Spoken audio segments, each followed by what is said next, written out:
Giant Suitcase. How and where did you get Lane's suitcase when she was shipped off to Korea?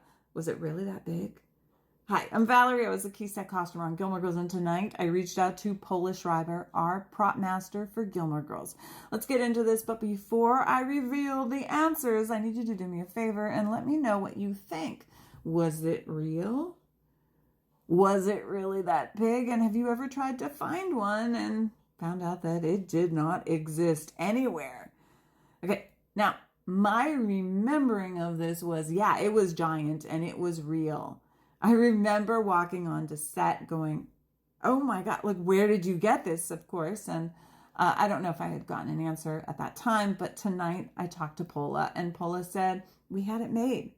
But where does someone get something like this made? Especially how long did we have to make it?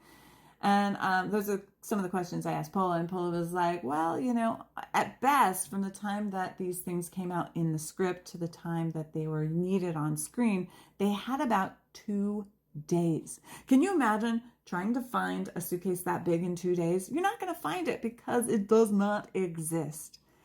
So they reached out to a prop house, and not just any prop house. They needed to find a prop house that is reliable and one that has the ability and resources behind them to be able to get something like this made within a very short period of time.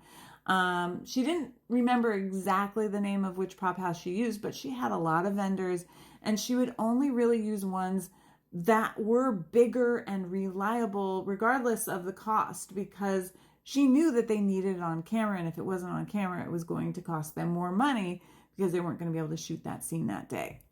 Another aspect of the how was understanding Amy's vision. Now, Amy Sherman Palladino was our creator and producer of Gilmore Girls season 1 to 6 and the reboot. And a lot of times she would have an idea of something that she wanted in her head, and she'd have a quick meeting with the creatives, costumes, props, makeup, hair, production designers. But on most normal shows, you'd have like 3 or 4 meetings about whatever it is that you're trying to create. And on Gilmore Girls, everything was so fast that you'd have maybe 1 meeting and then you were expected to have that thing within like 2 days.